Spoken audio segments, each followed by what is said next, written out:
Welcome to Feedback Friday. I am your host, Jordan Harbinger. I'm here with producer Jason DeFilippo here on the Jordan Harbinger Show. And we love having conversations with our guests. You know, that's what we do twice a week. And our primary purpose, of course, is to pass along their experiences, their insights, and our experiences and insights along to you.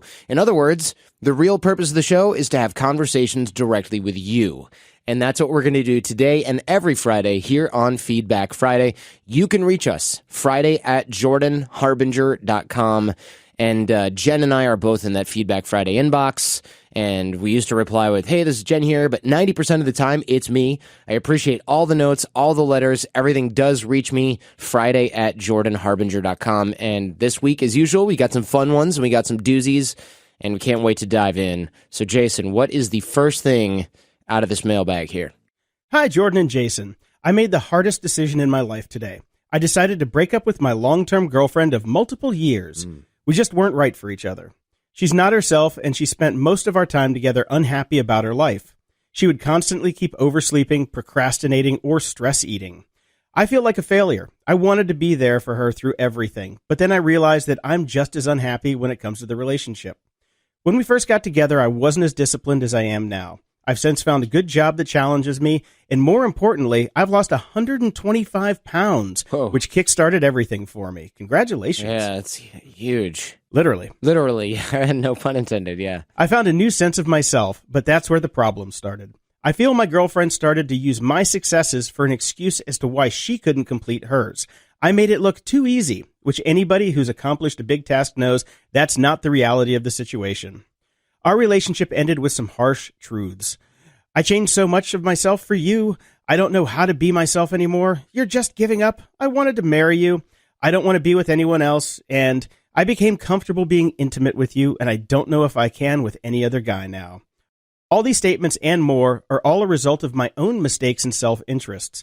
It highlighted the fact that I'd unintentionally made her dependent on me. But I don't know how I'm going to move on either. I took this risk, and I'm certainly not in a comfortable situation. How can I move forward and keep on my path of self-improvement? I fear most of all that I'm going to revert to the way I was before I met her. I expect to be derailed, but I want to get ahead of it. I imagine that your situation with your previous company is a lot like going through a breakup as well.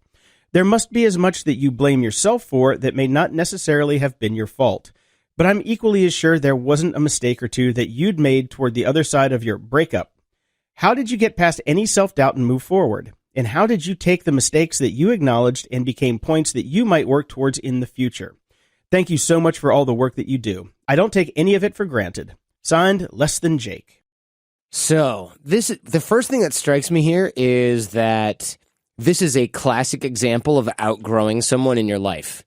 So, he took drastic action to get rid of 125 pounds, started to feel better about himself. And then this girlfriend who was left in the dust, not by Jake, but just by her own inaction, depression, conditions that she's not really doing anything about. She's using that not only as an excuse to why she couldn't complete hers, but she's trying to control him with guilt. I noticed that all of these things that she said, first of all, he made it look too easy. I mean, I'm sorry, but that just makes me angry well, you made it look so easy that I can't do it. I mean, ugh. Get out of here with that. That is just so aggravating. And then, I changed so much of myself with you. I don't know how to be myself anymore. You're just giving up. I wanted to marry you. I don't want to be with anyone else. I became comfortable that, someone's a little bit self-centered. This person is focused on everything they need and everything you're doing to make them a victim, make her a victim. I can't lose the weight. I can't do that. She's depressed. And she doesn't seem to want to get through this, which is unfortunate, but I don't think that you can stay with anyone like that. She is going to hold you back as long as you'll let her do that. And here's the thing. I know that when I left AOC, I knew years ago I needed to do that. I just didn't do it. And I think Jake's in the same boat. I think he knew years ago and he just put up with it for so long that now it finally came to a head. I don't think you're going to revert to where you were before. You made this progress on your own in spite of her not taking the journey with you. I would understand this if it's like, my girlfriend's really into fitness and we both lost a bunch of weight and we both keep each other accountable. This is the opposite of what's happening. She's using you as an excuse not to do it, and trying to drag you down to where she's at so that she feels better about herself, you're not going to revert to where you were. You're probably going to take off and lose even more or gain even more muscle or be in better shape.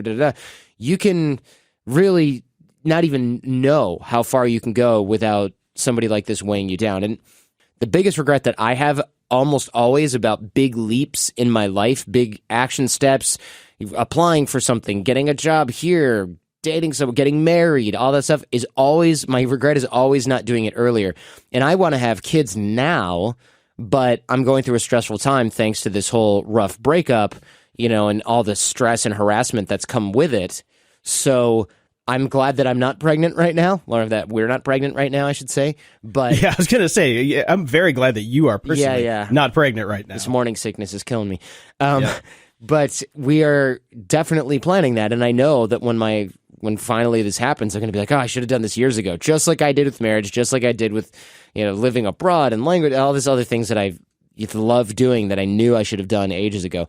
And as hard as things were the first month of the split from AOC, I'm in, what are we in, Jason? Month 2 or something like that? Or is it the beginning of month 3? Yeah, we're starting month 3. So we're in the beginning of month 3, and I'm already excited for the future in ways that I never was excited for while I was a part of AOC because of all the limits, self-imposed and otherwise, which are now gone. Not to mention, we've all been able to reinvent ourselves and the brand in a much healthier environment as well. How do you feel, Jason? I mean, whenever I go through stuff like this, the beginning is always rough, and then afterwards, it's like, how the hell did I not do that earlier? Everything's good. It's like, we weighed anchor, we're moving on, and smooth sailing. There's going to be some rough patches for sure, and that's just to be expected. But overall, it's really nice to wake up in the morning and be able to do what we want to do without, outside interference, as it were. Yeah. So I think all in all, Jake is going to be, or less than Jake, is going to be in a fantastic position because he doesn't have that anchor anymore. Because it did sound like she was warming up for the opera with all the me's going on. I see what you did there. Yeah, I think Jake is going to be just fine. So yeah, he might be a little lonely at first, but you can get over that. That's a problem that is easily fixable. Yeah. Mm-hmm. I agree. Let's move right along. Dear Jordan and Jason, greetings from Eastern Canada, bastion of the French language in North America. And by the way, don't forget maple cookies. Yep, Eastern Canada, best maple cookies in the world. I guess this makes the Jordan Harbinger Show international. What are your thoughts on needing continuous novelty in your professional life? Personally, it seems that it's something that I need to stay happy at work, but I'm starting to feel that it's having a bad repercussion on my overall happiness for the long run.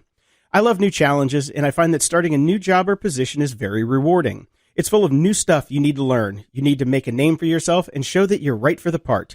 It's new, difficult, and a perfect setting to keep the mind busy. I always aim to deliver more than required, helping where I can and keeping a good attitude.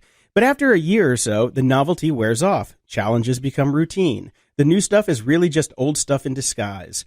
I eventually end up grinding the hours and my mind starts seeking something else to keep the flame lit. I don't necessarily wish to change employers. I've been with the same one for almost 10 years. I've occupied different functions inside the business, but it's more or less similar stuff in the end. It's a big business where there's a certain lack of flexibility of adapting your position to your needs. Somehow, I feel I would be happy if I had a really different job every year in different settings, but it's not a worthy endeavor, especially with a family to take care of. I understand that sometimes work is just work and you can't have a dream set up all the time. But how can I keep the new, newer longer? Or is there a problem with my mindset? How would you approach this situation? Cheers, bored north of the border. Yeah, this is tough. I view this as completely normal. And it seems like we have similar personality types, me and bored north of the border. It just means this sort of sentiment, in my opinion, just means you're continually growing. You're learning that you're not satisfied with being a cog in a machine at work. And I don't know, Jason, you seem like the kind of person who would be used to something like this. Like, all right, this is lame. I got to get a new thing. You're always sort of switching it up. Even sometimes I'm like, oh man, sit still. You don't even do that. No, I mean, I love podcasting because there is a lot of novelty in it and lots to learn. But, some days it does become routine. And back in the day, I loved programming for the novelty. I was a programmer for over 20 years because there was always something new to learn and new problems every day. But over time, it got tedious, like everything else. But there's some tricks that I use that I can think of that can be found in any company. So when you're bored, talk to your coworkers about their pain points and what they see as problem spots that might overlap your set of skills or skills that you want to learn. When you have downtime from your normal job, you can work on ways to solve their problems. For instance, when we were in between releases for a website I was working on, I'd talk to like the editorial side and see if there were any tools that I could build that they could use that would streamline the workflow. So in my downtime, when there was nothing to do, I'd crank them out. And when I was done, the company got more value out of me as an employee, and the other team members could do more with their time at work because I was the one that helped streamline things for them in the editorial process. But then I also learned what the editorial process was. So I'm even more valuable. See what I'm saying? Mm-hmm. This is just a software example, but it can be extrapolated to any company. When you have downtime, look for the pain points and work to solve them, or at least come up with like proposals to solve them. Since you're in a big company, you might not be able to implement it, but you can at least write a proposal and put it on somebody's desk. And it shows you're a team player, but also satiates that need for novelty that, we all have. And you can scratch that itch without having to change jobs in the company. And who knows, that research might lead you to a better job.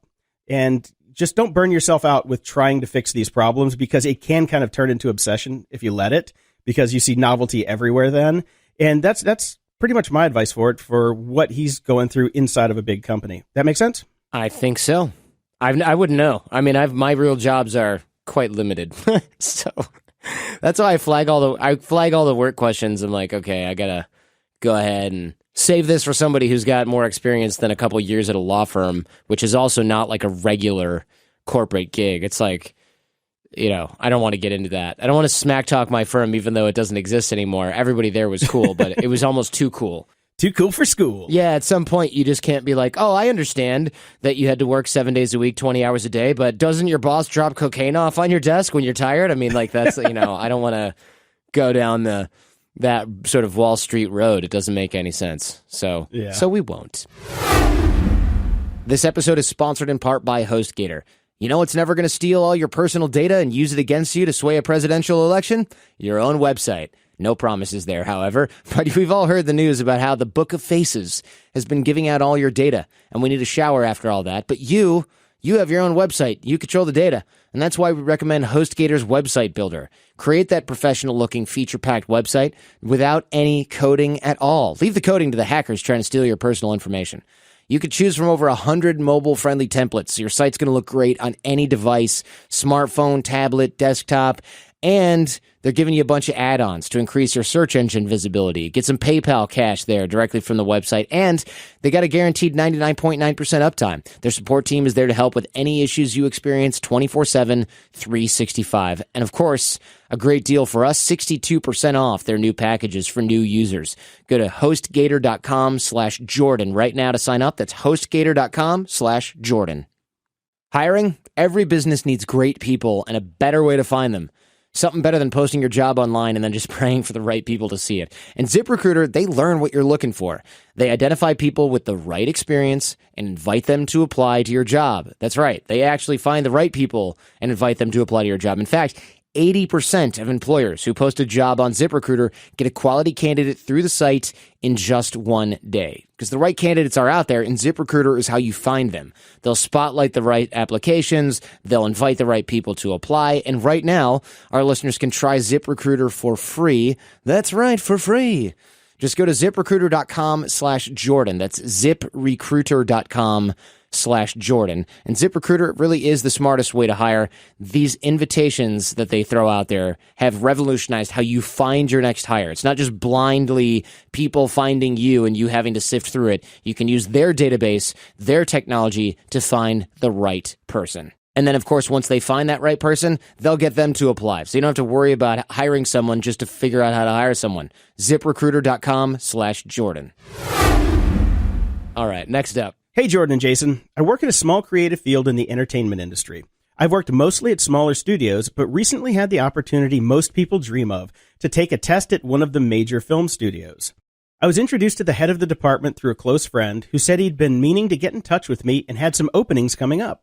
We met several times where he spent most of our meetings talking about himself and selling me on working with him. He asked me very little about myself and my experience, which I saw as a possible red flag. He talked to me as if the position was already mine and was asking if my union paperwork was in order. Then he wrote me asking if I would like to take a test, a little unpaid test on a short film, to get an idea of where my creative skills are at and to just have fun with it. And he said he wasn't going to be too critical. So I submitted the test, and I'm confident in the creative quality of the work. I waited a few weeks to follow up when I didn't hear back. He responded that he didn't watch my 1-minute test because of a minute technical mistake, which could have been easily remedied by changing a single drop-down menu.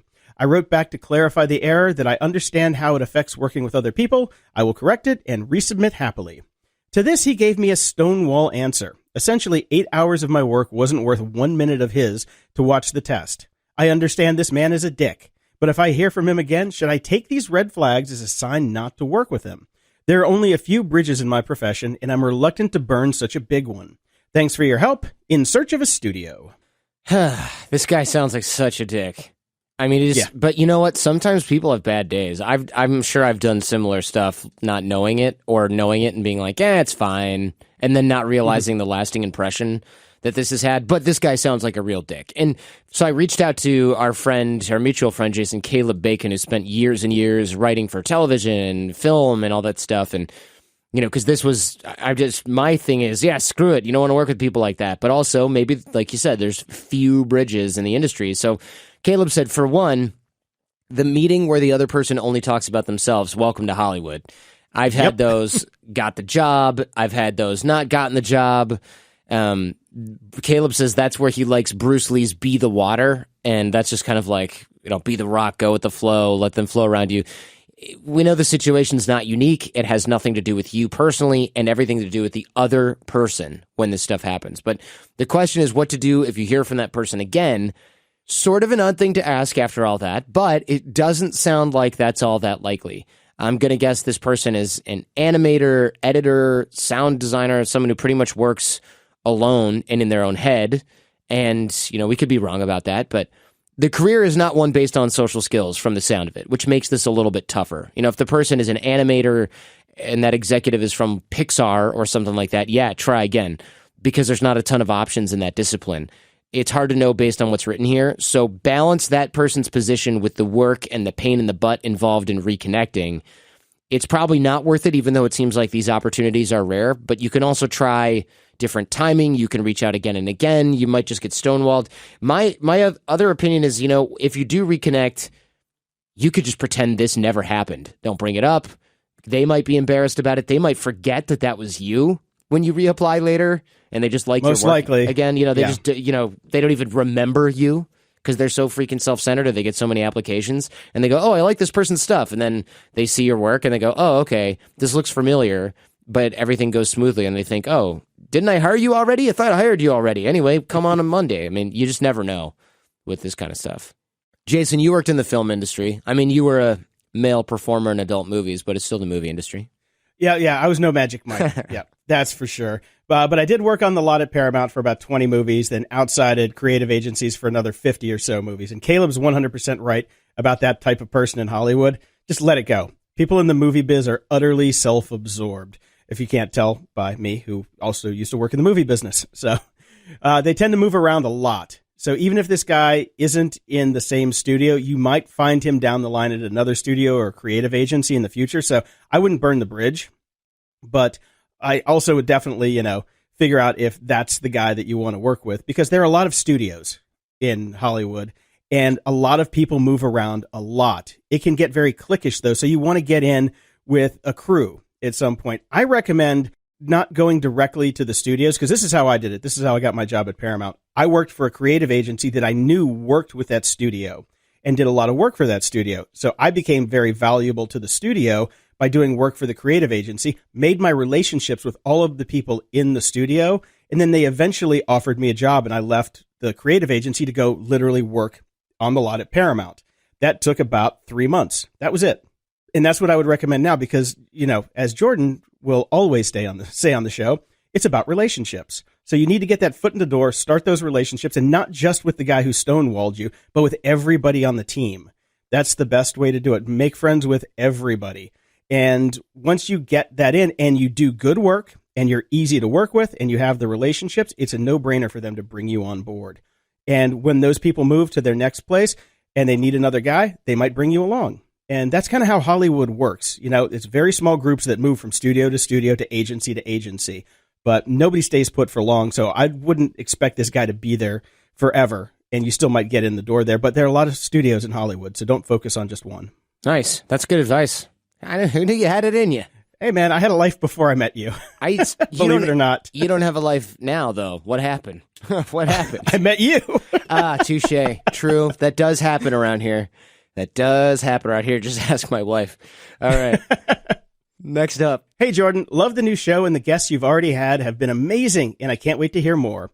I've been on a journey of self-improvement that has led me to taking up competing in West Coast swing dance events.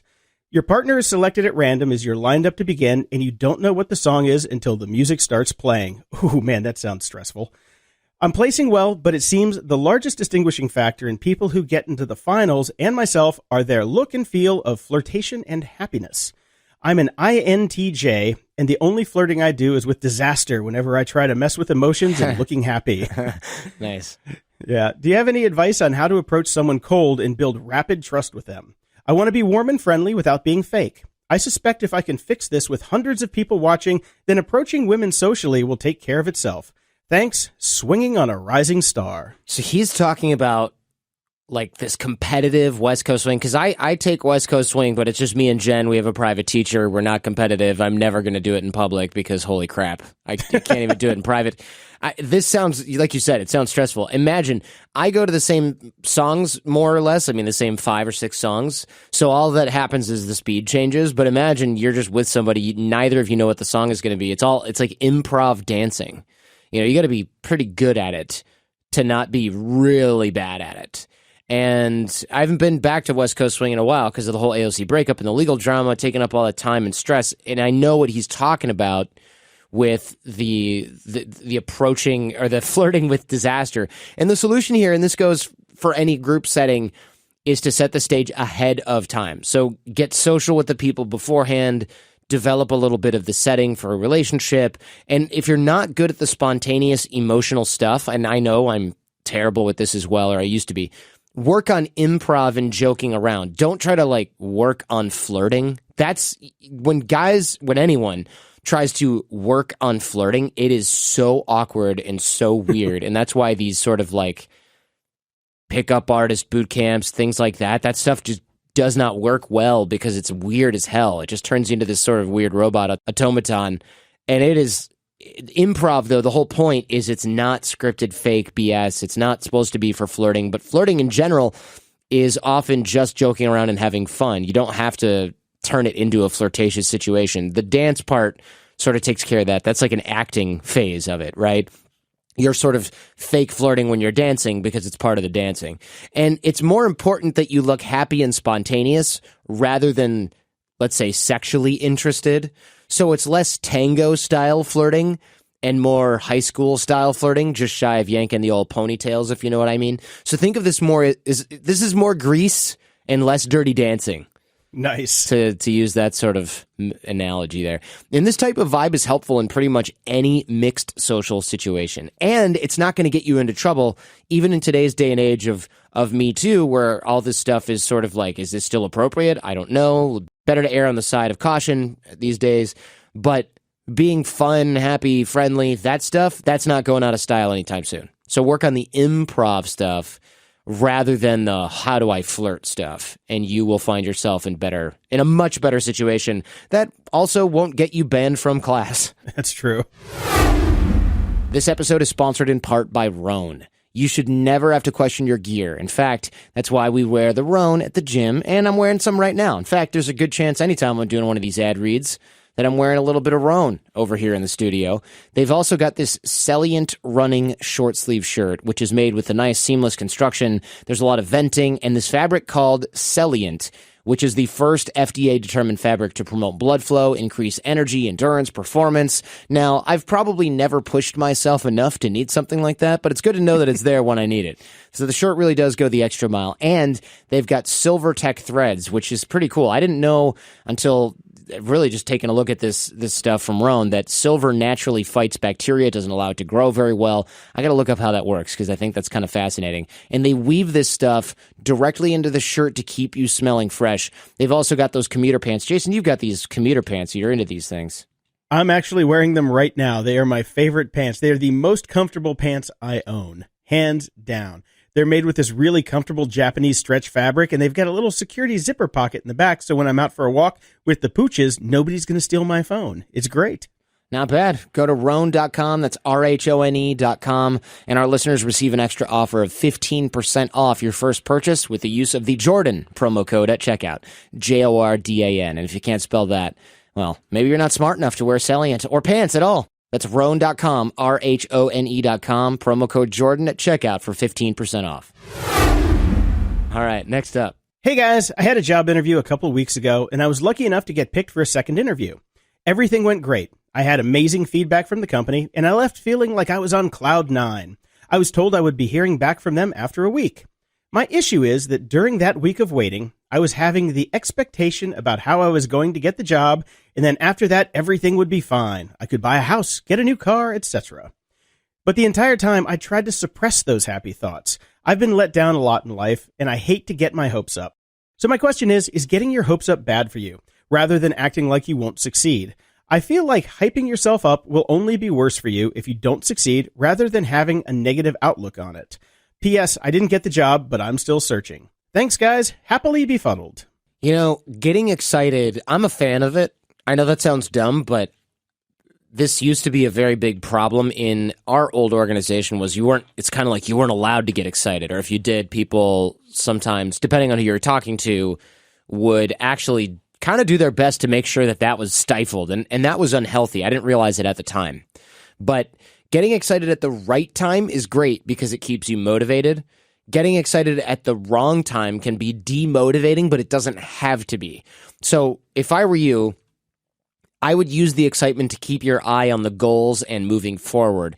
But realize somewhere in your head that if it doesn't work out, it doesn't mean that the things you're excited about are never going to happen. It just means they're not going to happen the way you thought, or that they're not going to happen this time with this opportunity. And like I'd mentioned before, Jason and I could never really show our excitement for opportunities with the show and things like that because other people didn't want to get excited. They didn't want they didn't want us to get excited. I don't really still understand that psychology in full. And looking back, you know, that was unhealthy for the whole organization. I love getting excited. I find it motivating. So my advice to you is keep getting excited. And when things don't work out the way they're supposed to, just realize that's part of the game. But don't let that crush your excitement, or you might find that you're no longer motivated as much as before, which I always think is a shame. You know, I always think that's a shame. Jason, what do you think? You know, you definitely get way more excited than I do. More excited. And yes, way more excited than I do. But I find that that's infectious, and it actually makes me more excited because then I've got somebody to be excited with. You know, I'm usually less excited than you because, like, as a teenager, my life was built on buying things out of magazines because that was our Amazon. We had mail order only. And it got kind of ingrained in me that about 50% of the time, the things that you ordered from the back of a magazine actually show up. So I kind of took on the mindset that, look, if it doesn't show up, it doesn't show up. But if it does, I just won the lottery. So I tried not to get too overexcited about the thing that was coming that I really wanted. And I learned that so young that I think it got ingrained in me. So I find it hard to get excited. But what I'm not is negative about the opportunity. I just try and be neutral. You know the difference between the two is one is like, oh, I'm never going to get this. Yeah, I had the interview, but it's never going to happen for me. Versus if it happens, it happens. If it doesn't, it doesn't. But I'm not going to count my eggs before I get the offer. So I kind of keep a baseline level of excitement. But when I'm with you and we're doing new stuff, you totally jazz me up. And it's actually more fun going down the Jordan route of excitement than it is the baseline, if it happens, it happens. You know what I'm saying? I do. I always like to daydream about what it's going to be like when certain things happen. I don't spend a lot of time doing it, but it is motivating at times. And then I do like to get excited about opportunity. You know, I don't think this is going to quadruple the audience overnight with anything. You know, I've had enough experience to know that that's not how these things are going to work. But I also don't want to go, hey, we've got this great opportunity, but I'm going to I refuse to enjoy it because it's probably just going to be a bunch of crap and my life sucks. Like, I don't want to do that either.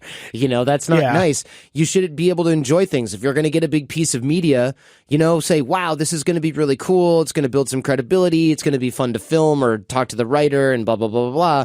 But don't think this is going to be great. This is going to change my business forever. I can't wait. There's nothing that could possibly interfere with this. My life is about to change. Then you'll let yourself down, right? So I'm all for having a moderate level of enthusiasm and thinking about the potential outcomes while not becoming attached to those same outcomes. Yeah, it seems like this kind of ties in with a scarcity mindset too. That you think, on our side, if this opportunity doesn't work, we're going to make a new opportunity. But some people might say, oh, if this opportunity doesn't work, what am I going to do now? Because this is the only opportunity I have. Yeah. You see those people on Shark Tank. They're like, yeah, thanks for the time. It's all good. I'm happy I came here. This validates my idea. It's good to talk to the sharks if they don't get a deal, right? And then other people are like, I'm screwed. I have a double mortgage on my house. If my light up shoelaces don't succeed, I'm effed, right? Like, yeah, exactly. That kind of thing. It's like, oh God. So there's a fine line. It's not a fine line at all. It really is just allowing yourself to be excited without banking on the outcome. Yep, but well put. I like that. You can get excited without banking on the outcome. All right, next up. Hi, Jordan. I am attracted to a colleague, but the feelings are not mutual. We don't work together, but have similar friends and hang out as a group a few times a month, and we all went to school together. What advice do you have for hanging out with this colleague at social events when you don't want to see them flirting with other people, but you also don't want to skip the event with friends? Usually, I would just either stop hanging out with this person and move on, but they're also a professional contact that I would hate to lose touch with. Best, covetous, and confused. Okay. I don't want to be a jerk here, but you don't want to see them flirting with other people, but they're not attracted to you and you're attracted to them? So what? You don't get to not see them flirt with. You don't have any control over these people. You don't get to have them because you want them, and I understand that you understand that, but you also don't get to not experience the feeling of rejection that's outside of their control. They don't have to do anything differently. So if you're not together and you're just crushing on them, you don't have any say over whether they flirt with other people. Hell, even when you're married, you're going to see people flirting with your wife, and they might flirt back in a harmless way.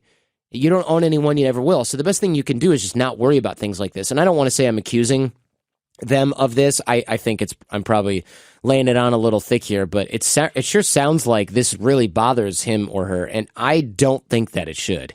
Life is all about not getting what you want and just dealing with that. That's okay. It's a part of life, especially when you're talking about other people's feelings. So this is a lack, I see the deeper issue here, I think, is a lack of trust in yourself in some way. It's like you're not confident in your ability to interact with this person that you like, so you get jealous when other people do that.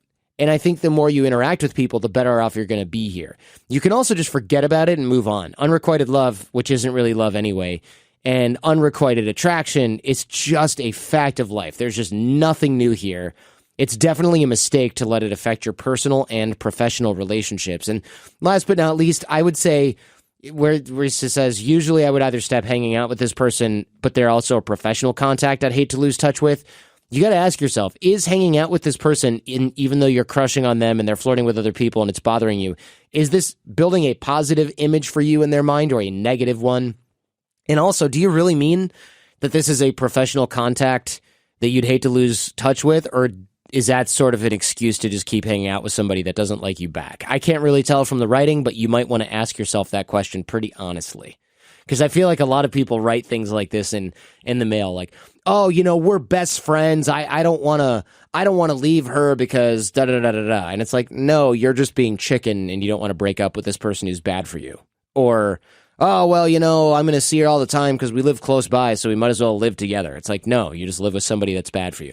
I feel like we see these sort of built-in excuses a lot because it is really hard to read the label when you're inside the jar and see your own excuses. True that. All right, next up. Hi, Jordan. I'm hearing your comments on Feedback Fridays about people sending messages to your inbox that you then forward to the other inbox. I had a couple thoughts I felt like sharing. It's possible that these people are looking for personal advice or responses from you, but may be asking things you feel are beneficial for others to hear. Alternatively, they may not understand the work process on the back end that is going into handling these emails. So if they're just looking for an answer without the intention of having it featured on the program, those get sent to you. I'm certain you have better insight as to whether this is what's going on, but since FMF developed fairly organically and transitioned into Feedback Friday, it might be worth spelling out the nature of emails or questions that should be directed to either inbox. For example, I can't tell which way to go with this email, so I figured I would start here. As always, thank you so much for what you do for our community. Sincerely, just trying to help. Sure. So this makes sense to me. I personally think it's pretty clear.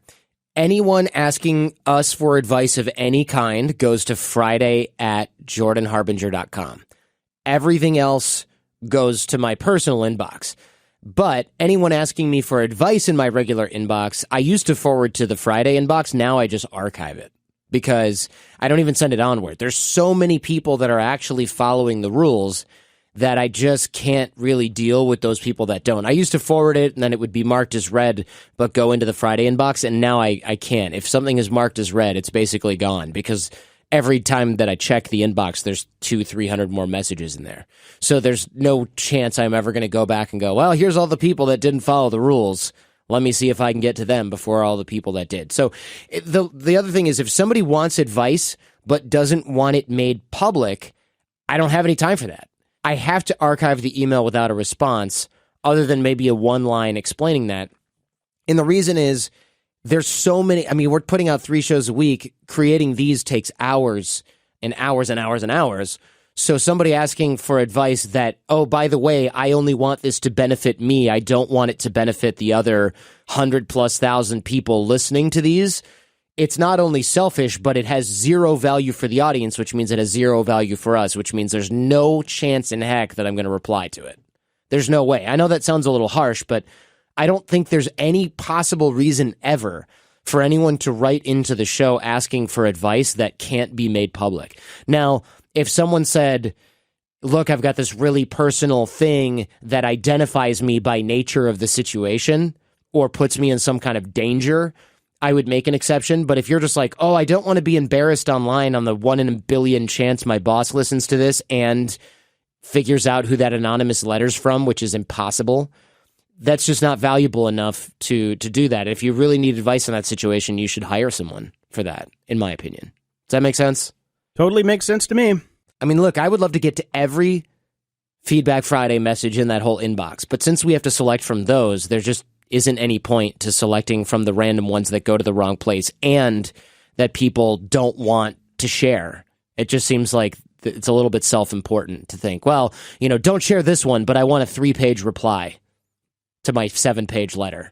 Nope. We have limited time for what we do, and we try and maximize the value that we can give back to you guys. And it just doesn't make sense for you, Jordan, to be going through and giving personal one-on-one feedback. For our mission, it's not really pushing the ball forward. So I totally get where you're coming from with this.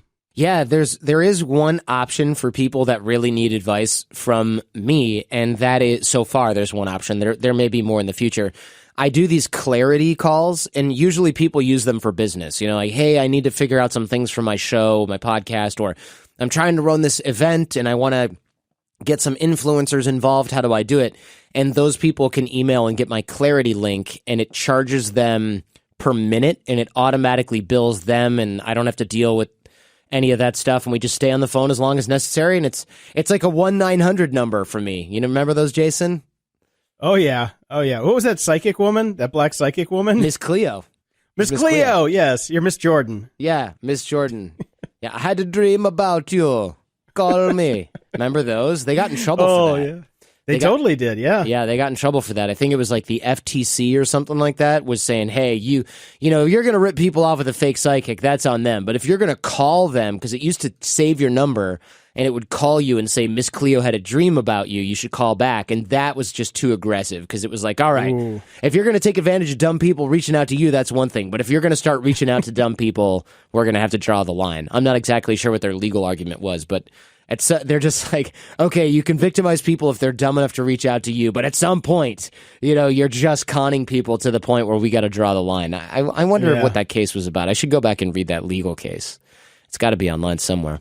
Oh, I'm sure it is. Recommendation of the week, Scam City. Jason, you recommended this a long time ago. And I watched an episode and I was like, But then Jenny's brother and Jenny found it and they were watching it. It actually kind of grew on me. Have you been watching this? I got to the end of the first season and started on the second season. And then I noticed that it's not really real. Because there was one guy who was a taxi driver in like Lithuania who also turned out to be a bodyguard for them in Buenos Aires. So, the lessons that they're teaching are fine, but they pass it off as real, kind of like Miss Cleo did. And that bothered me that they were kind of trying to show you these behind the scenes videos that weren't really real. And so I kind of let it go from there. But the lessons that you can learn from them are actually pretty solid. That's interesting. They just kind of hoped that you wouldn't recognize the producer. You know what? The thing is, they probably reenact some of the stuff because the footage is gone, or like, oh, the camera battery died, or like, oh, it only filmed the side of the car. You know, and they're like, screw it, let's just redo the whole thing. Yeah. But all in all, I mean, the lessons are decent, but it just got a little cheesy for me. But if you're into it, go for it. It's popcorn TV. They're short, they're free on Netflix, and you can learn something. That's called Scam City. You can find it on Netflix. Hope you all enjoyed that. I want to thank everyone that wrote in this week. Don't forget, you can email us Friday@jordanharbinger.com to get your questions answered on the air. We're happy to keep you anonymous, of course. A link to the show notes for this episode can be found at jordanharbinger.com. Quick shout out to the Gabe. He turned 10 years old this past month on the 31st, and he listens at breakfast with his super cool mom. Hey, Gabe, happy birthday, little brother. I'm on Instagram and Twitter at Jordan Harbinger. It's a great way to engage with the show. And Jason, tell them where they can find you. I'm on Instagram at JPD, Twitter as JPDef, that's JPDEF, and you can check out my other podcast, Grumpy Old Geeks, every Monday. All right. Keep sending in those questions to Friday@jordanharbinger.com. Share the show with those you love and even those you don't. We've got lots more like this in the pipeline. We're excited to bring it to you. And in the meantime, do your best to apply what you hear on the show so you can live what you listen. And we'll see you next time.